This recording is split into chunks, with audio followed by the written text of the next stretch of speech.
Then they offered him wine mixed with myrrh, but he did not take it. And they crucified him, dividing up his clothes. They cast lots to see what each would get. It was the third hour when they crucified him. The written notice of the charge against him read, "The King of the Jews." They crucified two robbers with him, one on his right and one on his left. Those who passed by hurled insults at him, shaking their heads and saying, "So, you are going to destroy the temple and build it in 3 days. Come down from the cross and save yourself." In the same way, the chief priests and the teachers of the law mocked him among themselves. "He saved others," they said, "but he can't save himself. Let this Christ, this King of Israel, come down now from the cross that we may see and believe." Those who crucified him also heaped insults on him. So, salamat po sa pagkakabasa ng kanyang salita. Tayo po sabit na nanalangin. Namin Diyos na makapangyarihan sa lahat. Panginoon, maraming salamat na po sa kalibagang kalakasan na iyong binahagi po sa bawat isa ng Panginoon. And Lord, sa gabi ito, ang iyong likod patuloy, Lord, na dinudulog sa iyong kamatan, Panginoon. Nagpapalinis, Lord, at patuloy mo patawarin sa kanyang pagkakasala, Panginoon. Lord, in this evening, Lord, as we study your word, Panginoon, continue to heal our minds and hearts, Panginoon, with your wisdom, knowledge, and understanding, Panginoon. Especially yung lingkod na gagamitin, Panginoon. Ako nga po ay patuloy na hinihiling mo yung banal na presensya ang pagsama, Panginoon, ay hindi na naranasan po sa oras na ito, Panginoon. Panginoon, ang kalooban nga lang po ang maganap sa oras na ito, Panginoon. Pangalan po ang Panginoon in this name. Amen. So, begin in verse 16 po, balik po tayo sa 15 verse 16. Ayan, so, Jesus experienced humiliation po in these verses 16 to 20. So, in verse 17, sabi po dyan ay, they put a purple robe on him, then twisted together a crown of thorns, and set it on him. So, they dressed him in a purple robe, placed a crown of thorns on his head. And purple was the most expensive and prestigious dye in this era po. So, purple was for kings and royalty, and the soldiers unknowingly picked exactly the right color for Jesus. Because he is the king, di ba po? And kings were often fitted with crowns made of golden material. And Jesus was also given a crown of thorns. It was not a beautiful crown of gold, but a humiliating, painful crown of thorns. And nakabaon din po ito sa kanyang laman po sa ulo po. And in verse 19, sabi po dito, again and again they struck him on the head with a staff. So, in the book of Matthew, chapter 27, verse 29, the soldiers gave him a staff. So, ito rin po siguro yung staff na pinanghampas ng mga soldiers sa ulo ni Jesus, pushing the thorns deeper po sa laman po ni Jesus. And after mocking him, they removed the robe, put his clothes back on, and lead him out to be crucified. So, they mock him po, no, as King of the Jews. And ironic lang kasi yung pangungutya nila kay Jesus bilang hari ng mga Hudyo ay tunay at totoo naman po, di ba? And it is so evident here in Mark chapter 15 verses 16 to 32 na tunay na may kakayahan na po ang sanlibutan na tanggihan or i-reject at bagpos ay maliitin ka ang Panginoong Kristo. Kahit na ang kanyang katauhan po at pagmamahal na sa sanlibutan ay klarong-klaro sa mga nagawa niyang milagro at kamanghamanghang bagay. So, sa buhay po natin, hindi man natin nakutya si Jesus ng katulad ng mga soldiers or ng crowd ng mga religious leaders and even yung kasama ng dalawang kriminal. Pero sa actions natin, minsan, sa attitudes natin, and even sa choices po natin in our lives, nagre-reflect or maihahalin tulad natin na nakukutya natin ang Panginoon. So, example po, nag-away po kami ni Ate Lord. So, ako na lang po na example. Nag-away po ni Ate Lord. Saktong Sabado po yun. araw po ng practice natin ng praise and worship, o pinag-awayan po namin, about lang po, sakto rin po, siya ang song leader. Ang pinag-awayan po namin about sa lineup niya, pinapabago ko po yung isang song kasi alam ko naman po yung range ng boses niya. So, baka na-offend po siya. And ayun nga, nag-away kami. So, hindi po naging maganda. Siyempre, nawala ako sa mood. So, iisipin ko, ayoko na mag-practice. Kasi naiinis nga ako sa mama ko. Mama ko pa yan. So, ayun po, naglilingkod po kami para sa Lord. And sa simpleng topic lang na yun, pag-umulan na ng tawag. So, yung na-feel ko na ayoko na mag-practice, wala ako sa mood, ko yung aaralin yung line-up mo, is already makinig na rin po sa ating Panginoon. So, sa attitude natin ganyan, binibigyan din natin ng shame and humiliation muli ang ating Panginoon.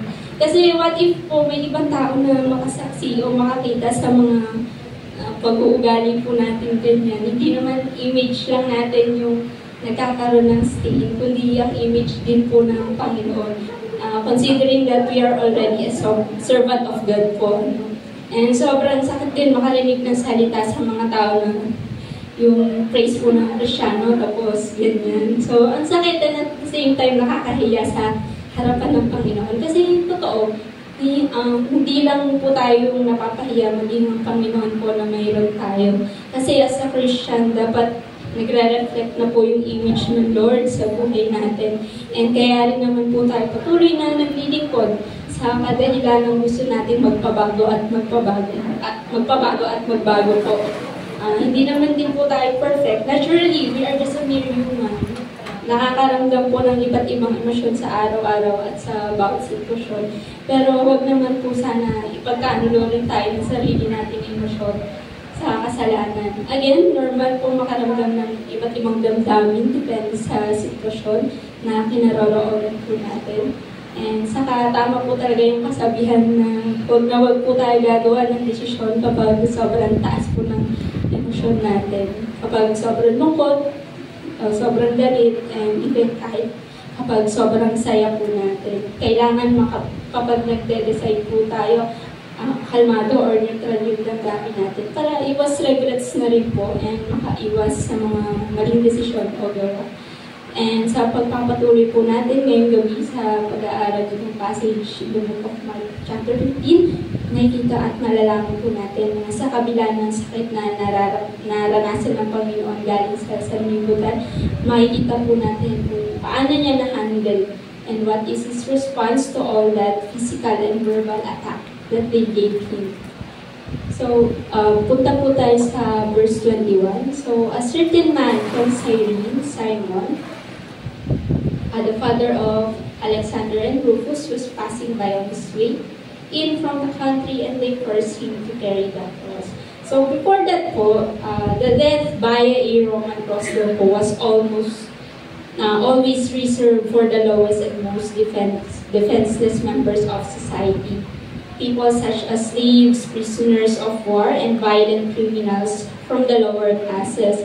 And the Romans used crucifixion in order to publicly shame and humiliate and degrade and demean and dishonor and embarrass people in the lower classes. In other words, po, crucifixion, it is a cruel procedure. And the point is that death on a cross was unspeakably horrific during this era po, or during this time. So crucifixion was the absolute worst thing that could happen to a person. And it wasn't just a painful way to be put to death. It was the Romans' way of shaming you while they are killing you. So like what they do po kay Jesus. And ang tingin naman talaga ng mga Romans kay Jesus ay isang low profile man. Di ba po? So, noong unang panahon pa po talaga uso na ang oppression. And in verse 21 nga po, a certain man from Cyrene, Simon the father of Alexander and Rufus, was passing by on his way in from the country, and they forced him to carry the cross. So as Jesus was too weak to carry his cross after being scourged, or saktan in various ways, the soldiers forced Simon of Cyrene, who was passing by, to carry it for him. So, napadaan lang na dami pa po siya. But this moment reflects Jesus' humanity po and the burden He bears for the sins of the world. So, Jesus was too tired. Siguro hindi na niya talaga mabuhat at mailakad yung cross. Kaya randomly, namili na lang yung mga soldiers kung sino po tutulong kay Jesus. And we all know that at this time, Jesus was still in His human form. So kung ano man yung nararamdaman nating mga tao ay kanyang nararamdaman din kahit na siya ay Diyos. So meaning to say, in His human form, limited lang din yung kanyang lakas, katulad natin mga tao, napapagod kapag sobrang dami ng ginagawa. Ayan, sa pag-aaral, sa pagtatrabaho, even sa gawaing bahay at iba pa. And Jesus experienced that also. Nauubusan na siya ng lakas sa sobrang sakit na binibigay sa kanya physically. Dagdag na rin natin yung verbal attack sa kanya na for sure dumadiretso o tumitibo yun sa kanyang puso. Hindi naman manhid ang Panginoon during this time kasi nga nasa human form pa siya. And imagine yung pagod ni Jesus tapos ipapabuhat sa kanya yung krus na doon din siya ipapako. And hindi lang naman literal na krus yung dala-dala niya, maging yung burden ng kasalanan ng sanlibutan. And Simon's role symbolizes discipleship, bearing the cross with Jesus.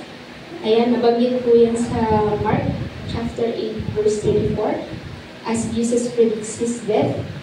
Then sabi po doon then He called the crowd to Him along with His disciples and said, "If anyone would come after me, he must deny himself and take up his cross and follow me." So the role of Simon symbolizes us, the followers of Jesus, that despite our own cross or burdens in life, choosing to prioritize God's will po, over our personal desires and comfort. And in verse 23 po, sabi po then they offered Him wine mixed with myrrh, but He did not take it. So, ayun, says that the soldiers offered Jesus wine mixed with myrrh. So, siguro po yung wine na yan na may halong myrrh ay isang drug or substance during this time to help or lessen the pain of those being crucified. But Jesus did not take it. Why? Probably because He wanted to endure the last phase of the God the Father's plan for Him in fully conscious state. So Jesus refuses a drink that was meant to numb the pain, choosing to fully endure His suffering. So kung sa atin po nangyari to, kakayanin po kaya natin? Siyempre, hindi po. Sumakit nga lang po yung ngipin natin. Ang hirap-hirap na kumilos. And ano po bang ginagawa kapag masakit na ang ngipin? Pinapabunot na po, di ba? Kasi hindi na raw po kayang pastahan. And pag ipapabunot po natin, with anesthesia po ba or wala? Meron po kasi di natin kaya maramdaman yung pain kapag binunot na po yung ngipin natin sumasakit. But look at what Jesus did, di ba po? He endured every pain that He experienced. For what? To wholeheartedly fulfill His mission po. And that mission is to save us. And imagine Jesus' tiredness and pain para lang tayo ay maligtas. Samantalang tayo, ang bilis-bilis po natin mapagod, magtampo or masaktan. Ang bilis-bilis natin mapagod sa tao, bilis-bilis natin mapagod even sa ministry. So we will see here the love of Jesus for us to fulfill His mission to save us, even if the cost of it is His life.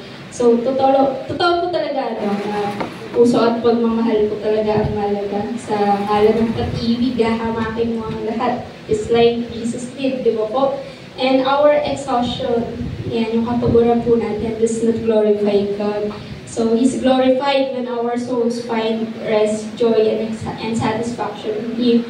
So, we are already mocking the Lord by doing a substandard service. So, hindi po deserve ng Panginoon yung tira-tirang oras natin na kung kailan po lang po tayo magiging available, doon lang din po natin siya bibigyan ng oras. Yes, napapagod po tayo, pero tayo sana ay mahanap po natin sa paglilingkod sa Panginoon yung rest, comfort, and peace. Kasi yan naman po ang nais ng Panginoon, ang lumapit tayo sa Kanya, makabatagpo po natin siya sa mga oras na ang hirap-hirap. So, may share ko lang po, nung 15 or 16 years old po, nakwento ko lang po sa iba na training ko lang po nun sa dancing kasi wala po akong mga instrument pa po na gagamitin para sa jam. So, simula po nung nag-training po ako, para every Saturday po nag-aaway yung magulang po kung kailan may practice, may prayer meeting ng KTV Bible study. So, naging burden ko po yun for a while. Then, ayun po, isang Saturday, away po din sila kasi financial problem po. Kasi during po that time, hindi pa po naisasabatas po yung free tuition for state universities and colleges. So, baka, hindi ko po paalala parang sa tuition po ng mga ate ko yung pag-away nila. And then, ang ginawa ko lang po nun, nag-ayos po ako, naligo, punta po ako sa church, kasi po, sakto, one prayer meeting na rin po nun. And 5 p.m. po yung call time. So, ang tanging nandun lang po is, kami tatlo lang po, ni Kuya Jono, Ate Ellie, saka ako. And naghintay pa po kami nun for a while, 6 p.m. na po, asa na yung worship team. So, ayun po, doon ko po nalabas yung burden na dala-dala ko. Kasi hindi naman po talaga maganda sa pakiramdam na sasaksihan mo yung away ng magulang mo. So, ayun po. Nagpapakita lang po na gumagawa po talaga ng way ang Panginoon para po ma-comfort tayo. So, through that one prayer meeting, kahit umiiyak lang po ako nung nakakuha kasi maintindihan. At least po, na-experience ko po, naranasan ko yung presensya po ng Panginoon dahil po sa ministeryo na binigay niya sa akin para magamit para sa Kanya. So, no one is perfect po. We still commit mistakes, we still commit sins, and we also know that if our sins still bind us, there's 100% possibility that we might fall apart from our faith. And kapag po nawala ang faith natin sa Panginoon, muli, na-reject po natin siya. And falling away from the faith and rejecting Christ publicly humiliates sin. Kaya po sa kultura ng mga Roman po, ang crucifixion po ay isang nakakahiyang parusa kasi sasaktan ka, pagsasalitaan ka publicly.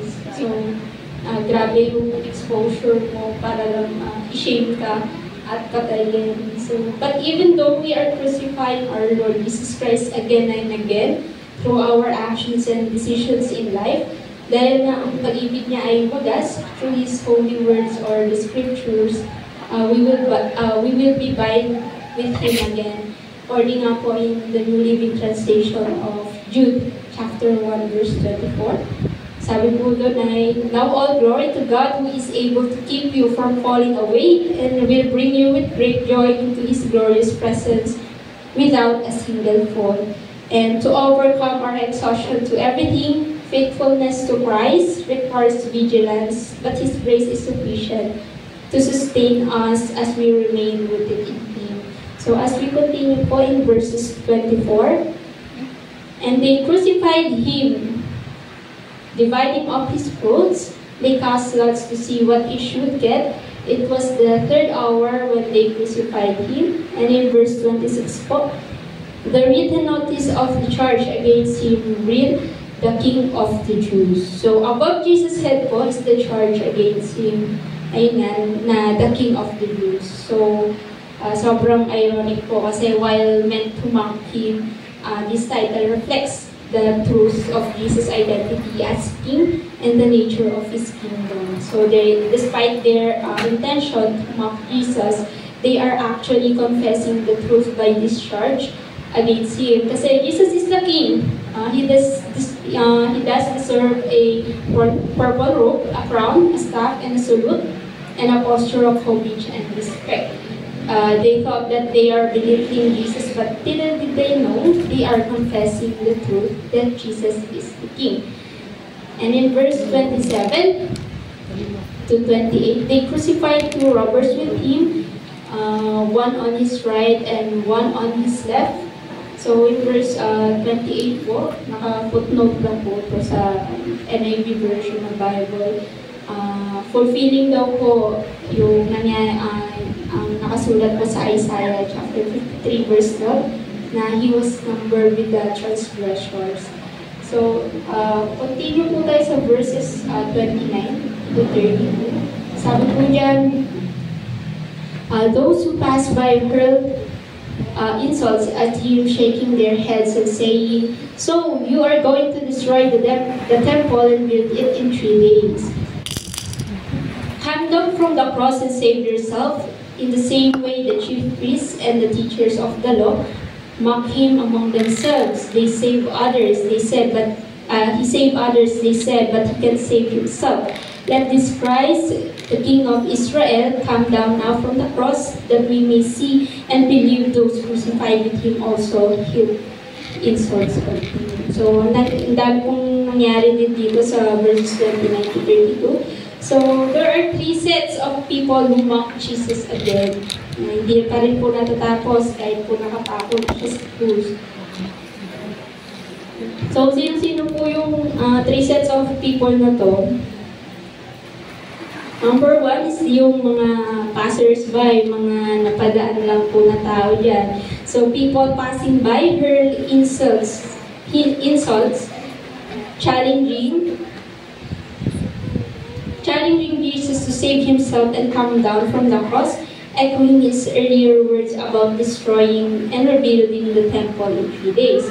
So the second set of people naman po is yung mga religious leaders.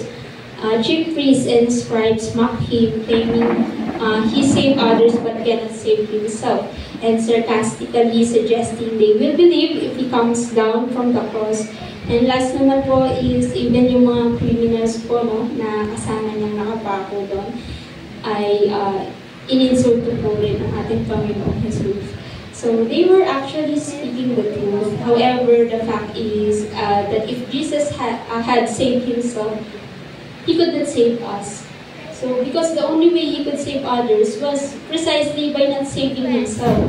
Kaya sobrang ironic po yung pagmamak kay Jesus because they were already speaking the truth that the man who can save himself, save others, and he truly came to be ransom for others po. So in this all mockery, insults, shame, and suffering is what did Jesus do? So, ayun, he is still silent. So, diba po, if you've ever been falsely accused, you know how you want to respond. You are going to let the people know the truth. There's no way that you are going to allow people to spread false information about you and to ruin your good name. So like in national and international legal settings po, the accused have the right to plead guilty or not guilty, and if hindi naman totoo yung sinasampang kaso sa'yo, then you will plead not guilty. Then trial shall proceed. So then during the trial po, ito na yung time para ma-present mo yung mga ebidensya na mayroon ka na magpapatunay na hindi totoo yung isinampang kaso sa'yo. Kasi nga, you believe that you're just falsely accused. But sa nangyari po kay Jesus, Jesus did nothing. He is falsely accused and verbally attacked, and yet he says nothing. So he's just silent, and that is the difference between God and us. Kasi po, ang instinct kasi natin mga tao kapag naaapi, kailangan lumaban. Pero si Jesus, he endures every blows and is beaten and shamed. And he doesn't raise a voice or fist to defend himself. Ano po? And tayo po mga tao, masyado din pala tayong self-centered. Kasi we think that we must look out for ourselves first. We think that suffering should be avoided. We think that we must save face and preserve our reputation. And we don't let people mock us without letting them know what we think about them. Ayan, masyado po tayong competitive. Minsan, nasa katwiran nga tayo, pero dahil sa pagpipilit na nga natin ng karapatan, may times na mas lalo pa tayo napapahamak at lumalaki po yung problema. Example na lang po yung mga nangyayaring road rage ngayon. Masyadong dumarami po yung incident ng road rage ngayon, di ba po? And minsan, nauuwi pa po sa barilan at patayan. Bakit? Kasi ayaw natin magpatalo eh. One of the factors siguro yung pride din natin na kapag porkit hindi lumaban, mahina na. Minsan lang po talaga kailangan din natin manahimik harap sa kapayapaan po ng lahat. And Jesus didn't save himself. He didn't avoid suffering. He didn't try to save or face fight for his reputation because he was totally absorbed po with the Father's plan for him and in the Father's love for him. So in other words po, Jesus felt secure because he knows the plan and the love for him of God the Father. So Jesus' security in God provides for him the strength he needs to hang on at the cross. So Jesus was actually completely capable of saving himself po. Pero ang kapalit din po nun, hindi niya tayo maliligtas, but he chose death so that we could live, and he chose to save us. Bakit? Kasi siya lang po yung perfect candidate para po mag-alay ng buhay at dugo para maligtas po tayo sa kasalanan. And sa sobrang corrupted na po ng mundo sa kasalanan, hindi na po sasapat yung dugo ng kung ano man po kaya po ialay po sa tuwing nalapit sa Panginoon sa panahon po na ito. And kaya masabi rin po ni Jesus sa John chapter 14, verse 16 po, I am the way, and the truth, and the life. No one comes to the Father except through me. So we are not here if Jesus chose to show his divinity po and save himself from crucifixion. So we are not able to connect or communicate with the Lord right now if Jesus chose to save himself po. And sa pagtatapos ko po as conclusion, so sabi ko dyan, this passage in Mark chapter 15, verses 16 to 32, let it be an example to us to reflect on Jesus' endurance of hardship and suffering for us, the humanity, and his dedication to commit his life in order for him to fulfill God's plan for salvation. So all these humiliations and sufferings that Jesus experienced po, it really shows his love and care for us very clearly. And just imagine po if tayo po nasa situation ni Jesus that time, we cannot remain silent po, di ba? Sinasaktan at kinuputya ka na hindi ka pabalalanan. So, it's evident that He is Lord. May kaya talaga siyang gawin na never natin makakayang gawin. And we don't need to shout just to be heard. Even in every task you complete with care, every problem is solved with thoughtfulness. Those are your silent signatures. They speak for you, and people notice even if they don't say it out loud. Kaya po, huwag po tayo masyadong muhaw din po sa mga verbal recognition, sa acknowledgement, sa validation. Kasi po, compare naman po sa ginawa ni Jesus sa krus ng Calvario, wala naman po makakahigit nun sa atin, di ba po? And Jesus endured mockery and the cross without retaliation, fully trusting in God's redemptive plan. So when we face pain, suffering, or unfair treatment, do we respond with faith and trust in God's purpose, or do we allow bitterness or fear to take over? So the cross tells us that God wants to draw near to us, be with us, justify us, clean us up, clothe us, adopt us, and bring us into His family. So He went to the cross because of His love for us. And Jesus' painful experience will never be forgotten. So as we go on forward our lives, let's always remember that we are not alone in our journey. Whether we are in school, at work, or facing silent battles, God is with you, God is with us, leading, strengthening, and reminding you that your life has purpose, just like Jesus did at the cross, fulfilling God's plan. So Jesus died for our sins, and it includes our past, present, and future sins po, it is done and it is free. So maraming salamat po sa pagkikinig. Tayo po yung manalangin. Yes, Lord, hallelujah, Lord, hallelujah, Jesus, Panginoon. Maraming salamat po sa katagumpayan po ng mga pag-aaral ng salita, Panginoon. Panginoon, dalangin ko po sa bawat isa sa amin, Lord, ay tumima po sa aming mensahe ngayon sa bawat puso po ng bawat isa, Lord. Continue to let us remember your sacrifices that you did at the cross, Panginoon, to keep our faith to you, Panginoon, that even dumaranas po kami ng kapighatian, mga problema, Lord, na tingin namin ay hindi namin makakaya, Panginoon. Panginoon, na kayo nga po ang patuloy na magbigay ng comfort and peace sa amin, Panginoon. And Lord, as we go on with our lives, Panginoon, patuloy na namin po pinagtitiwala sa iyo ang buhay po ng bawat isa, Lord, na kung ano man po nangyari, Lord, ay kayo nga lang po ang tumulong at kayo nga lang po ang matagpuan namin sa oras na nararanasan namin ang hirap-hirap na Panginoon. Lord, maraming salamat, Lord, sa paggamit mo sa inyong call sa oras nito, sa pag-ayos ng Panginoon.